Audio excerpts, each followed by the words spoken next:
नमस्कार दोस्तों, कैसे हैं आप लोग। उम्मीद करता हूँ खुश होंगे, मजे में होंगे। स्वागत है आपका मेरे चैनल स्टोरी टेलर सीपी में। मैं हूँ आपका दोस्त, आपका यार, स्टोरी टेलर सीपी, आपका सूत्रधार। तो चलिए दोस्तों, इसी नोट पर आज की वीडियो शुरू करते हैं। आज की वीडियो में मैं आपको सुनाने वाला हूँ एक नया नॉवल का नाम है 3.5 घंटे। ये एक रहस्य और रोमांस से भरपूर मर्डर मिस्ट्री है। तो चलिए दोस्तों, ज्यादा देरी ना करते हुए शुरू करते हैं इस रहस्य और रोमांच से भरपूर खतरनाक मर्डर मिस्ट्री को, जिसका नाम है 3.5 घंटे। 12 दिसंबर। हम पति पत्नी के लिए यह दिन वर्ष के शेष 364 दिनों से बिल्कुल अलग और सर्वाधिक महत्वपूर्ण दिन है, क्योंकि इसी पवित्र दिन हम दाम्पत्य सूत्र बंधन में बंधे थे। अपने इस महान पर्व को सिर्फ हम दोनों पूरी शक्तिशाली और सादगी के साथ मनाया करते हैं। इसलिए प्रत्येक वर्ष के 12 दिसंबर को मेरठ से कहीं बाहर दूर किसी हिल स्टेशन, महानगर या ऐतिहासिक महत्व के स्थान पर निकल जाते हैं। इससे हमारा एंजॉय तो होता ही है, साथ ही नई नई चीजें देखने, विभिन्न किस्म के लोगों से मिलने आदि से ऐसी जानकारियां भी मिल जाती है जिसने मुझे अपने पाठकों के लिए दिलचस्प और नए नए कथानक तैयार करने में मदद मिलती है। ऐसी एक कथानक मुझे इस बार जिंदलपुरम से मिला। जी हाँ, जिंदलपुरम, एक औद्योगिक नगर। इस बार हमने अपना मैरिज डे इसी औद्योगिक नगर में गुजारने का निश्चय किया था। इस नगर में जो कथानक मुझे मिला, इस बार 3.5 घंटे के नाम से उसी को कलमबद्ध कर रहा हूँ। जिंदलपुरम पहुंचने पर हमने वहां के सबसे अच्छे होटल एंजॉय में एक कमरा लिया। थोड़ी देर आराम और स्नान आदि करके घूमने निकल गए। ये नगर सिर्फ एक व्यक्ति ने बसाया था।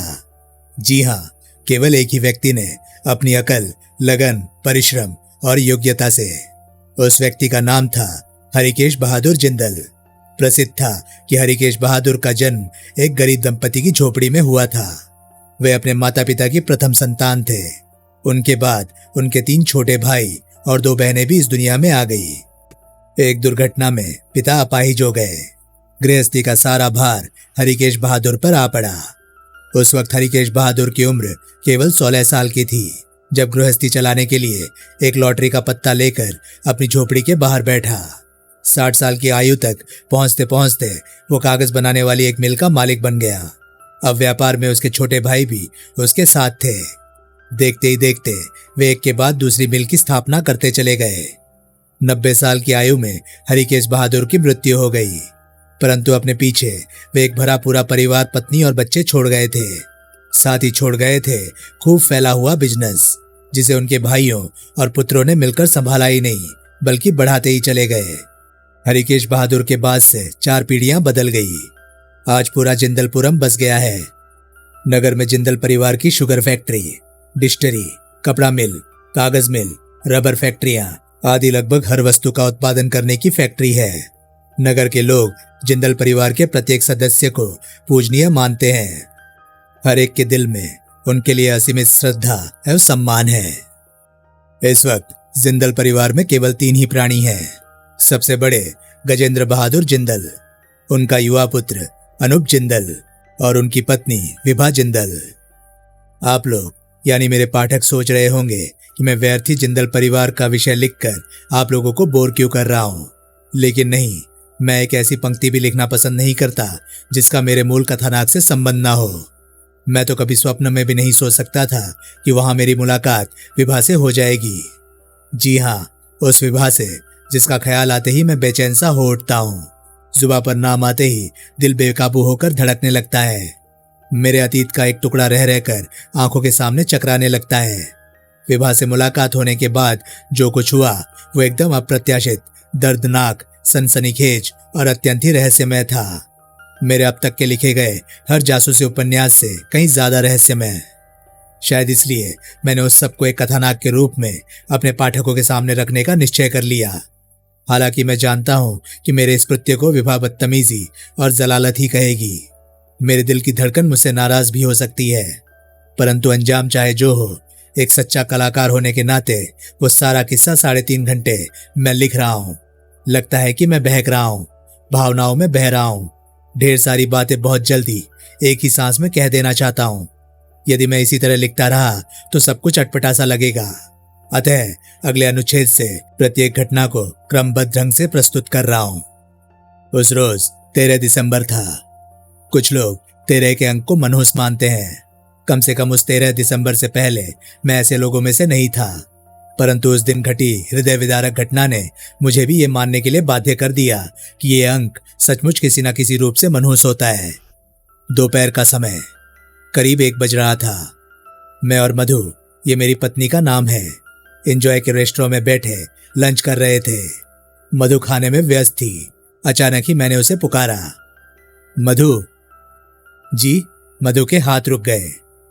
खाना वाकई अच्छा है। जी हाँ, रात के खाने से तो बहुत ही अच्छा है। उस खाने को खाते वक्त तो मैं ये सोच रही थी कि घुमाने के नाम पर जाने इस बार आप मुझे कैसे शहर में ले आए हैं। मैं मुस्कुरा दिया, बोला, क्यों, जिंदलपुरम पसंद नहीं आया क्या? अब तो पसंद आ रहा है। मधु भी मुस्कुराई। मैं खाने के नहीं, इस शहर के बारे में पूछ रहा हूं बेवकूफ। मधु की मुस्कुराहट गहरी हो गई। वो जानती है कि जब मुझे उस पर ज्यादा प्यार आता है तो मैं अक्सर उसे बेवकूफ कह दिया करता हूं।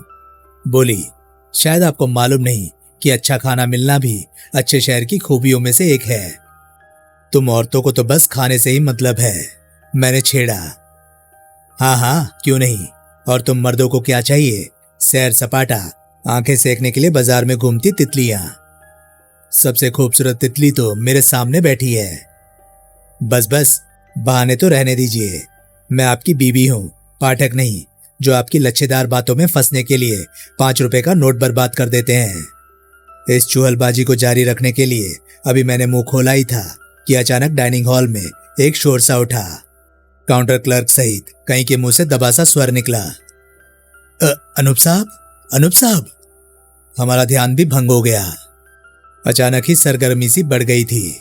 मेजों पर लंच लेते ग्राहक खड़े हो गए। होटल के स्टाफ का प्रत्येक कर्मचारी साधारण अवस्था से बहुत ज्यादा चुस्त और चौकस नजर आने लगा, और ऐसा उस युवा जोड़े के कारण हुआ था जो अभी अभी हॉल में प्रविष्ट हुआ था। मधु और हॉल में मौजूद सभी लोगों के साथ मेरी नजर भी उस तरफ उठ गई। काउंटर के समीप खड़ा वो खूबसूरत जोड़ा मुस्कुरा रहा था। युवक किसी राजकुमार के समान सुंदर था और युवती, उफ, मेरा दिल बहुत जोर से धड़क उठा। धड़कता हुआ गोश्त का लोथड़ा जैसे कंठ में आ फंसा। बरबस ही मेरे कंठ से दबी दबी चीख निकल गई। विभा? मधु चौंक कर मेरी तरफ देखने लगी। मेरा ध्यान मधु की तरफ बिल्कुल नहीं था। दिल नियंत्रण से बिल्कुल बाहर होकर किसी हथौड़े के समान पसलियों पर चोट कर रहा था। मैं एकटक उसी तरफ देख रहा था। दृष्टि उसी पर चिपक कर रह गई थी, विभा के मुखड़े पर। हाँ, निश्चय वो विभा थी, इंद्र के दरबार की मेनका सी, उतनी ही सुंदर जितनी तब भी थी जब वो मेरे साथ पढ़ा करती थी, बल्कि उससे भी कहीं ज्यादा।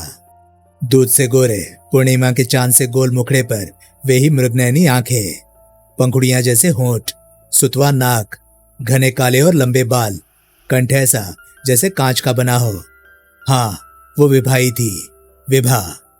उसके होठों पर मुस्कान थी, जिस पर सच्चे गोटे के भारी जाल वाली कढ़ाई की साड़ी, उसी से मैच करता ब्लाउज, गोल भरी हुई कलाइयों में सोने की हीरे जड़ी चूड़ियां, गले में कीमती हीरो का जगमग करता नेकलेस, होठों पर नेचुरल कलर की लिपस्टिक, मुखड़े पर हल्का सा मेकअप, मस्तक पर नाक के ठीक ऊपर सिंदूरी सूरज, सिंदूर से भरी मांग, नाक के नथ और कानों में लटकने वाले बूंदे पहने वो विभाई खड़ी थी।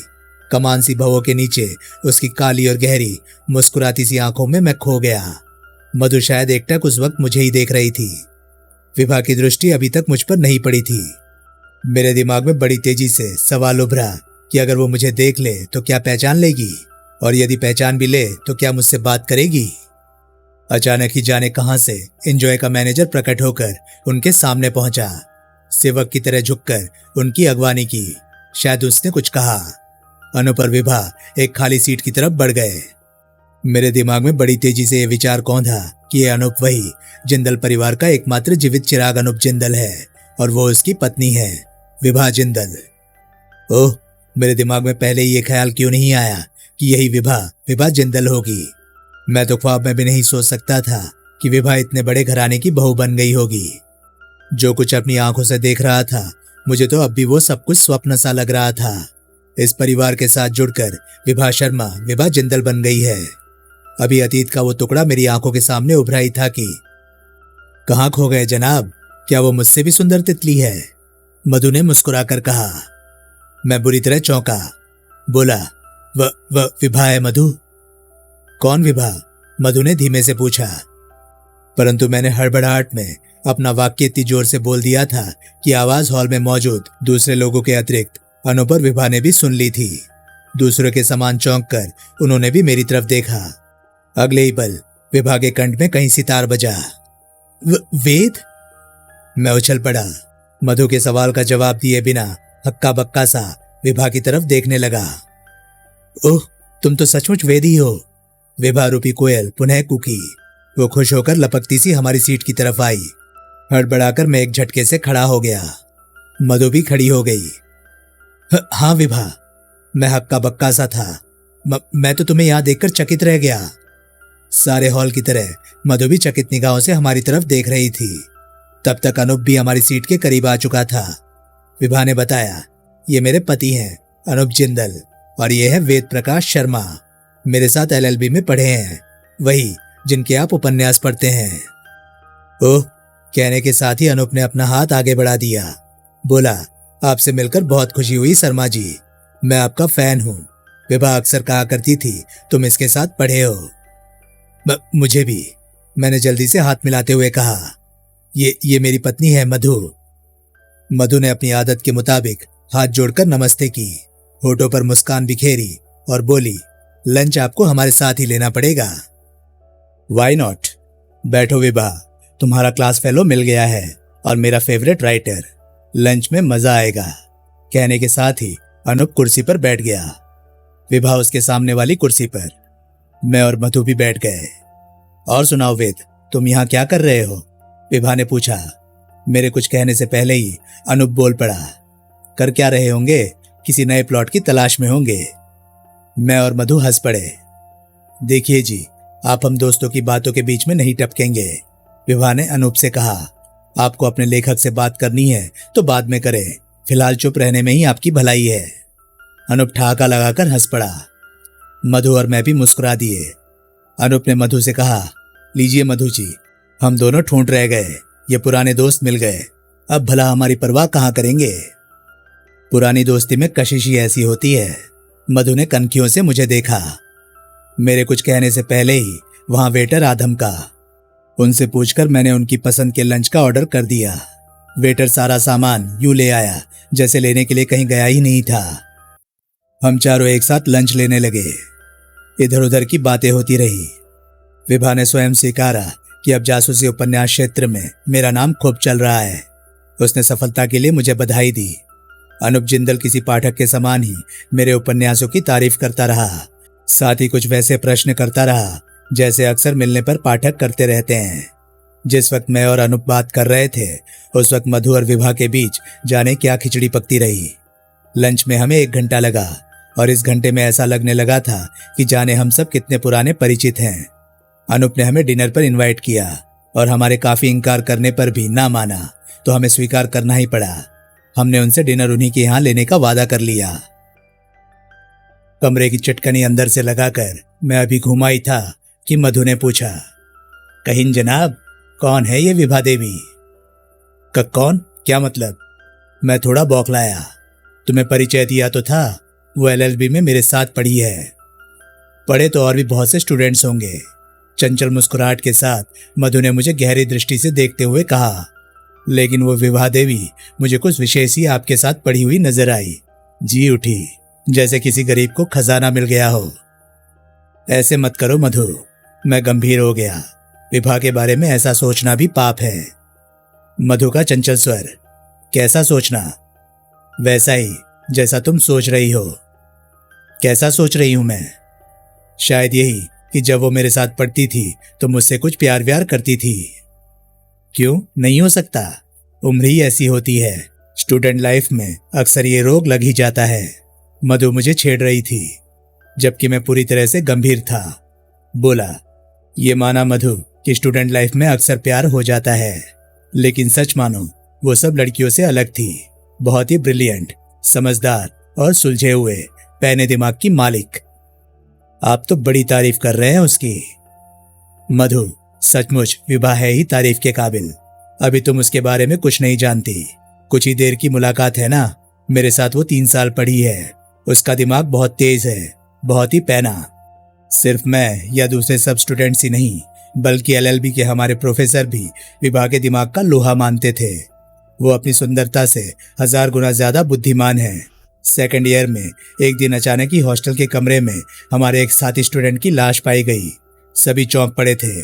किसी की भी समझ में नहीं आ रहा था कि हत्या कब, किसने और क्यों की।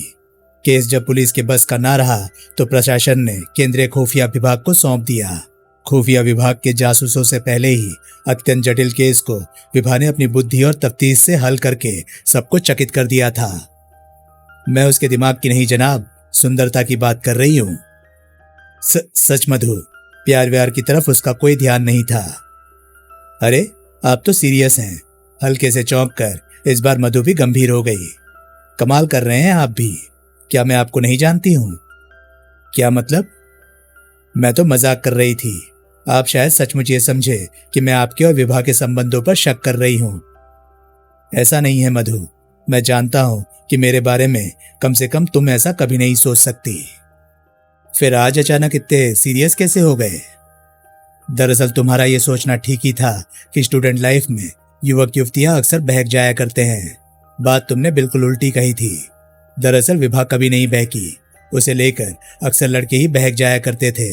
उन बहकने वाले लड़कों में मैं भी शामिल था। क्या मतलब? मधु चौंकी।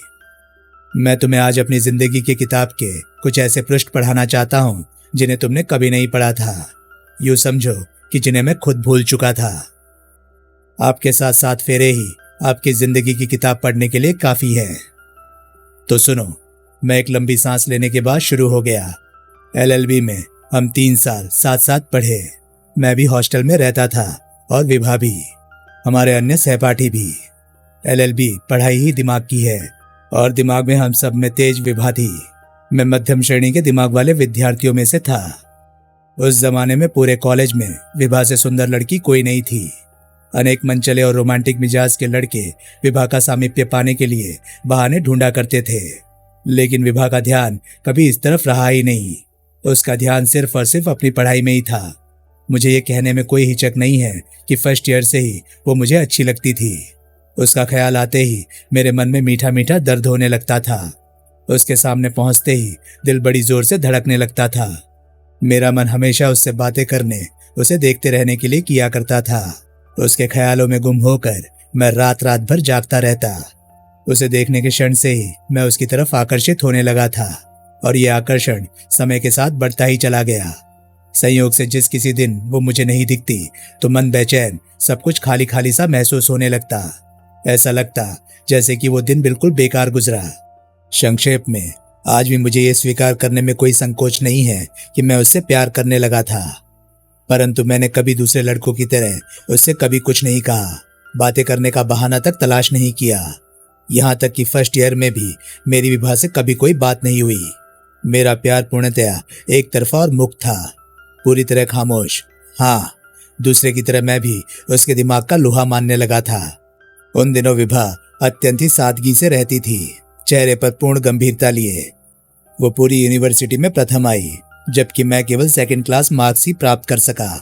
दिमाग और पढ़ाई के मामले में मैं उसके सामने कहीं भी नहीं ठहरता था। खैर, हम 2nd ईयर में प्रवेश कर गए। इस साल वो मेरी दोस्त बन गई। हम कैंटीन और मेस एक साथ अटेंड करने लगे। वो मुझसे खुलकर दोस्तों जैसा व्यवहार करती थी। उस सारे साल में प्रत्येक रात को दृढ़ निश्चय करता रहा कि कल विभा से अपने मन की बात कह दूंगा, परंतु दिन में सिट्टी पिट्टी गुम हो जाती। विभा की गंभीरता, उसकी निश्चल और स्वच्छ बातें मुझे कुछ कहने ही नहीं देती।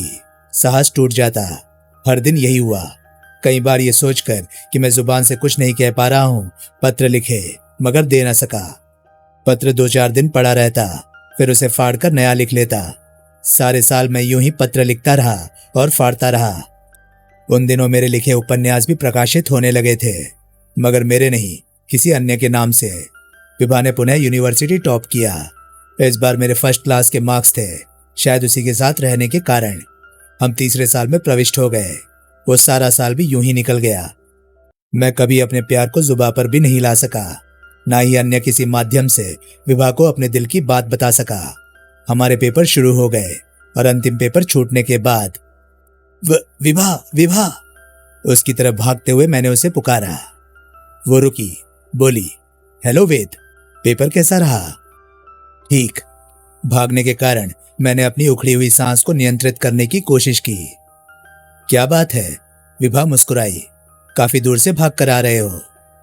नहीं, ऐसी तो कोई बात नहीं है। मैं संभला। खैर, आज के बाद हम अपने अपने शहर लौट जाएंगे, इसलिए सोच रहा था कि मेरे गले में जैसे कुछ फंस गया था। हाँ हाँ, बोलो ना, क्या सोच रहे थे? यही कि हम साथ बैठकर आखिरी बार चाय पी लें। ओह, ये बात थी। आओ, मैं कैंटीन की तरफ ही जा रही थी। कैंटीन नहीं विभा, मैं सोच रहा था कि कहीं बाहर। मेरे मुंह से निकलता ही चला गया। विभा का चेहरा अचानक ही गंभीर हो गया। मेरा दिल घबरा उठा। थोड़ी कठोरता सी उसके चेहरे पर उभरी। घबराकर मैं उससे अपनी कही हुई बात पर क्षमा मांगने ही वाला था कि अचानक उसके होठों पर बड़ी प्यारी सी मुस्कान उभर आई। बोली, चलो, जब आखिरी बार ही साथ बैठकर चाय पीनी है तो वहीं पिएंगे जहां तुम कहोगे। मेरा मन मयूर नाच उठा। दिल में एक उमंग सी उठी। लगा कि वो भी मेरे दिल की भावनाओं को समझती है, फिर भी मेरे साथ चाहे जहां चलने के लिए तैयार है। इसका सीधा सा अर्थ है कि वो मेरा प्यार स्वीकार कर लेगी। हम दोनों एक होटल के केबिन में जा बैठे। रास्ते में मैंने दृढ़ निश्चय कर लिया था कि आज अपने दिल की बात भी विभा से कहकर ही रहूंगा, और चाय के मेज पर आते ही मैंने कहा, विभा। जाने किन विचारों में डूबी विभा चौंकी। उसने मेरी तरफ देखा। मैं सक पकाया, किंतु शीघ्र ही संभल कर बोला, मेरा एक उपन्यास मेरे नाम से छप गया है। रियली? उसने आश्चर्य व्यक्त किया। हाँ, कहने के साथ ही मैंने जेब से दहकते शहर निकालकर मेज पर रख दिया। उसने उपन्यास उठाते हुए कहा, very good, congratulation Ved. Thank you, मैं इतना ही कह सका। विभा दहकते शहर को उलट पलट कर देखती रही। उसके मुखड़े की तरफ देखता हुआ मैं असली बात कहने का साहस जुटाता रहा। उपन्यास को देखते हुए ही उसने पूछा, छपकर मार्केट में कब आया ये? 1 महीने पहले। और तुम ये खुशखबरी मुझे आज दे रहे हो? हाँ विभा, मेरा स्वर सपनिल हो उठा। तुम्हें ये खुशखबरी देने के लिए मैंने आज ही का दिन चुना था। आज का दिन? वो क्यों? क्योंकि आज मैं तुमसे एक और बात करने वाला हूं। कैसी बहकी बहकी बातें कर रहे हो वेद? मैंने सारी दुनिया भर का साहस बटोर कर कहा, ये एक बात, ऐसी बात जिसे तुमसे कह देने के लिए मेरा मन तभी हुआ था जिस क्षण तुम्हें देखा था, किंतु 3 साल तक भी ना कह सका। ऐसी क्या बात है? विभा, मैं तुमसे। मेरा हलक सूख गया। सारा चेहरा पसीने से भर भर उठा। प्यार करता हूं। विभा ने मेरा अधूरा वाक्य पूरा कर दिया। मेरा दिल धक से रह गया।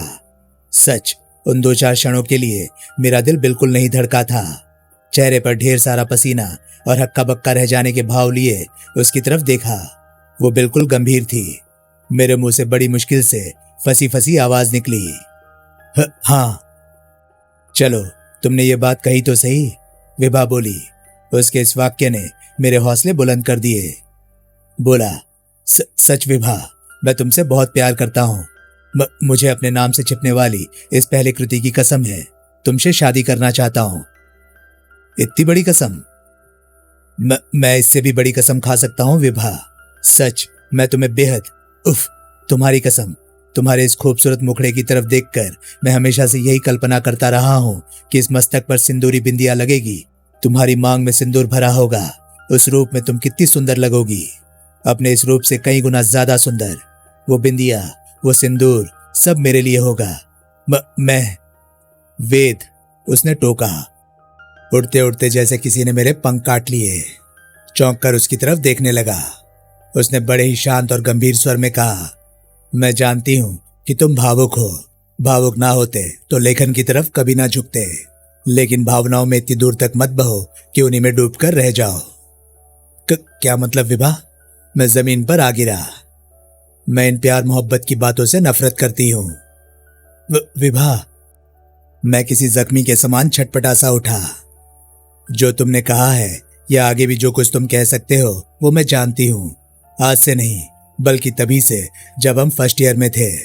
तुमसे पहले भी सैकड़ों लड़के मुझसे यही कह चुके हैं।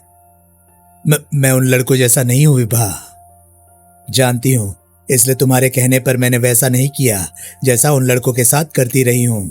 ऐसा कहने से पहले ही मेरे हाथ का झन्नाटेदार थप्पड़ उनके गाल पर पड़ता था, मगर तुम्हारे साथ मैं ऐसा नहीं कर सकी। जानना चाहते हो क्यों? क्यों? क्योंकि मैं जानती हूं कि तुम सचमुच मुझसे बेहद प्यार करते हो। मैं चकित निगाहों से उसकी तरफ देखता रहा। वो कहती ही चली गई। सचमुच अपनी बात कहने के लिए तुमने बहुत अच्छा दिन चुना है, हमारी कॉलेज लाइफ का आखिरी दिन। अगर तुमने आज से पहले कभी मुझसे ये बात कही होती तो तुम्हारे साथ भी वही व्यवहार करती, किंतु तुमने सचमुच गजब के धैर्य का सबूत दिया। इतने जबरदस्त धैर्य का कि मैं खुद भी तुम्हारे मुंह से ये वाक्य सुनने के लिए बेचैन हो उठी थी। विभा, प्यार, खांसी और बैर किसी के छिपाने से छुपते नहीं है वेद, और कम से कम उस लड़की से तो बिल्कुल नहीं छुपा सकते जिससे उसके इर्द गिर्द रहने वाला पुरुष प्यार करता हो। हर नारी को ईश्वर ने पुरुष की नजरों का अर्थ समझने की अद्भुत शक्ति दी है। भले ही नारी अनजान बनी रहे, लेकिन वो जानती है कि कौन सा मर्द उसे किस दृष्टि से देखता है। एक नारी होने के कारण वही अद्भुत शक्ति मुझ में भी है, और उस शक्ति ने मुझे उसी क्षण तुम्हारे मनोभाव बता दिए थे जिस क्षण तुमने मेरी तरफ पहली बार देखा था, आज से 3 साल पहले, एडमिशन वाले दिन। फिर भी तुम। इसलिए फर्स्ट ईयर में मैंने तुमसे बात तक नहीं की। हाँ, तुम्हारी नजर मैं बराबर पड़ रही थी। मुझे उम्मीद थी कि किसी न किसी बहाने मुझसे बात करने या मेरा सामीप्य पाने का प्रयास करोगे, मुझसे वही वाक्य कहोगे जो तुमने आज कहा है, मगर तुमने मेरी इस धारणा को गलत साबित कर दिया। पूरा साल गुजर गया, तब मैं समझ गई कि तुम दूसरे लड़कों की तरह कम से कम छिचोरे नहीं हो। अपने अलावा मैंने तुम्हें कभी किसी अन्य लड़की की तरफ आंख उठाकर देखते भी नहीं देखा, जबकि मैं जानती हूँ कि तुम में बहुत सी लड़कियां इंटरेस्ट लेती थी। तुम्हारे इसी कैरेक्टर ने सेकेंड ईयर में मुझे तुम्हारा दोस्त बना दिया। जब दूसरा साल भी गुजर गया तो मैं तुम्हारे प्यार की कायल हो गई। गुजरते हुए तीसरे साल ने मुझे बेचैन कर दिया, और आज सुबह तक मेरी बेचैनी बहुत बढ़ गई थी। जानते हो क्यों? मैं ये बेचैनी शब्द क्यों प्रयोग कर रही हूं? क्यों? क्योंकि मैंने तुम में देश का एक अच्छा डिटेक्टिव नॉवलिस्ट बनने के गुण देखे हैं। विभा, ये सच है वेद, और ये भी सच है कि तुम्हारे कैरेक्टर से प्रभावित हूं, तुम्हारे जज्बातों की कद्र करती हूं। तुम्हारे दिमाग में जिंदगी भर के लिए रह जाने वाली खलबली, दिल पर रह जाने वाले बोझ की हुक शायद तुम्हें कभी अपने कार्य के प्रति ईमानदार ना होने देता। मुझे डर था कि अगर तुमने मुझसे बात नहीं की तो देश एक भावी और अच्छे जासूसी उपन्यासकार को खो देगा। यही मैं नहीं चाहती थी। मैं अब भी नहीं समझ सका हूं कि तुमने मेरे प्यार को स्वीकार किया है या। कह चुकी हूं वेद कि मुझे इस किस्म की बातों से नफरत है। उसने मेरा वाक्य बीच में ही काट दिया। तुम्हें भी सलाह दूंगी कि इस प्यार व्यार के चक्कर में कम से कम तब तक ना पड़ना जब तक कि कुछ बन ना जाओ। ये चक्कर इंसान को उसके असली मकसद से भटका देता है। एजुकेशन पूरी करने के बाद आज से हमारी लाइफ शुरू हुई। हमें अपने अपने क्षेत्र में आगे बढ़ना है। तुम्हें उपन्यासकार बनना है, बहुत अच्छा। अपने क्षेत्र में सबसे ऊपर जाना है तुम्हें। ये एक दोस्त की राय, शुभकामना है, सिर्फ दोस्त की। सच, मेरे मन में तुम्हारे लिए एक दोस्त के अलावा कोई भावना नहीं है। ये रिश्ता सबसे ऊंचा है वेद, पति पत्नी के रिश्ते से भी कहीं ऊंचा। प्लीज किसी अन्य भावना का मिश्रण करके इसे दागदार मत करो। ऐसा करके तुम अपने साथ नाइंसाफी करोगे। मगर मैं जानती हूं कि क्या कहोगे। यही ना कि तुम अपने दिल के हाथों विवश हो। ये एक कच्ची भावना है वेद, बहुत कच्ची, बिल्कुल अस्थाई। जानती हूं कि इस वक्त तुम्हें मेरे इनकार पर बहुत दुख होगा, किंतु वो दुख अस्थाई है। समय तुम्हें ये सब कुछ भी याद नहीं रहने देगा। इन क्षणों में मिलने वाले उन दुखों को जिन्हें तुम असहनीय समझ रहे हो, भूल जाओगे। और उसने सच कहा था मधु, मैं बताता चला गया। एक एक शब्द बिल्कुल ठीक कहा था विभा ने। मैं समझ चुका था कि उसने मेरा प्यार ठुकरा दिया है। सच, उस वक्त कठोर हकीकत से भरी उसकी ढेर सारी बातों में से मेरे पल्ले एक नहीं पड़ी थी। मेरे सिर पर प्यार का भूत सवार था, इसलिए केवल यही बात मेरे पल्ले पड़ सकी कि विभा ने मेरा प्यार ठुकरा दिया है। उसकी शेष बातों का मैंने यही अर्थ निकाला कि वो मुझे बच्चा समझकर शब्दों के खिलौने से बहला रही है। बहुत दुख हुआ था मुझे। लगा था कि इस चोट को पूरी ताकत लगाने के बावजूद मैं बर्दाश्त नहीं कर सकूंगा, मगर अब विवाह की तरह से इतने स्पष्ट इनकार के बाद हो भी क्या सकता था। एक तरफा प्यार से क्या होता है? जिसके मन में मेरे लिए दोस्ती से आगे की कोई भावना ही नहीं है, उसके मन में मैं अपने लिए प्यार नहीं भर सकता। ये सोचकर मैंने उस केबिन में उसकी बातों में आ जाने का नाटक किया। मैंने कहा कि उसे मैं अपनी दोस्त के रूप में ही याद रखूंगा। उसने मुझसे वादा लिया कि मैं अपने उपन्यास लेखन के काम में चारों तरफ से आंखें मूंद कर जुट जाऊंगा। इस सारी उधेड़-बुन में हम दोनों की चाय बिल्कुल ठंडी हो चुकी थी। हमने चाय दोबारा मंगाई, दोस्तों की तरह पी, वहां से उठकर दोस्तों की तरह ही हॉस्टल तक आए और फिर हमारे हाथ एक अनिश्चित समय तक की विदाई के लिए मिल गए। फिर क्या हुआ? बहुत ध्यान से सुनती हुई मधु ने पूछा। अपने हॉस्टल के कमरे में आकर मैं पलंग पर गिर पड़ा, फूट फूट कर रोया। उसके इनकार से दिल पर लगी चोट मुझे बिल्कुल असहनीय महसूस हो रही थी। यहाँ तक कि एक बार को तो मुझे उसके शब्दों का ख्याल आ गया। उसने मुझसे उपन्यासकारों की श्रेणी में बहुत ऊंचा उठने की इच्छा की थी। उस सारी रात मैं एक क्षण के लिए भी नहीं सोया, फूट फूट कर रोता रहा। सुबह को 7 बजे पता लगा कि विवाह प्रातः 5 बजे वाली गाड़ी से चली गई है। मेरे दिल में पुनः दर्द की एक तीव्र लहर उठी। मैं फिर रो पड़ा, मन हल्का हो गया। उसके बाद सचमुच मैंने पूरी लगन से सब कुछ भुलाकर अपने काम में जुट जाने की ठान ली, ये सोचकर कि मेरी विवाह की यही इच्छा थी। मेरी मेहनत रंग लाने लगी, नाम उभरने लगा। कुछ दिन तक विवाह की याद एक कसक बनकर दिल में चुभती रही, फिर धीरे धीरे उस पर गर्द सी छाने लगी। लाखों पाठक मुझे प्यार करने लगे थे। उन्हीं के प्यार और अपने उपन्यासों की कहानी में डूब गया। उसने सच ही कहा था, केबिन में लगा जख्म भर गया। तुमसे शादी भी हो गई और मैंने विवाह के साथ गुजारे वक्त को इतना भी महत्वपूर्ण नहीं समझा कि कभी उनका जिक्र तुमसे करता। किसी ने सच कहा है मधु, वक्त बड़े से बड़े जख्म को भर देता है। किंग करते हुए विमोड़ सी मधु मेरी तरफ देखती रह गई। चुप होने पर जब मैंने उसे इस तरह अपनी तरफ देखते पाया तो पूछा, क्या हुआ मधु, तुम मुझे इस तरह क्यों देख रही हो? क्या आप वाकई वैसे हैं जैसा अभी अभी आपने कहा? क्या मतलब? क्या आप सचमुच विवाह को भुला बैठे थे? कुछ भी ना समझते हुए मैंने कहा, हाँ लगभग। आज मुझे चोट सी लगी है। मैंने तो कल्पना भी नहीं की थी कि आप इतने स्वार्थी हो सकते हैं, इतने खुदगर्ज। मेरी नजर में ऐसे तो नहीं थे आप। मधु, मैं समझ नहीं पा रहा हूं कि तुम क्या कहना चाहती हो। तो दोस्तों, ये था 3.5 घंटे नॉवल का पहला पार्ट। ये पार्ट आपको कैसा लगा प्लीज कमेंट सेक्शन में अपनी राय मुझे जरूर बताएं। और हाँ, अगर आपको मेरे वीडियोस पसंद आ रहे हैं तो प्लीज उन्हें लाइक करें और चैनल को सब्सक्राइब करें, क्योंकि मैं ऐसे कंटेंट लाता रहता हूँ। तो चलिए दोस्तों, मैं मिलता हूँ अब आपसे अगली वीडियो में। तब तक के लिए नमस्कार, गुड बाय। सेफ रहिए, खुश रहिए, मजे करिए।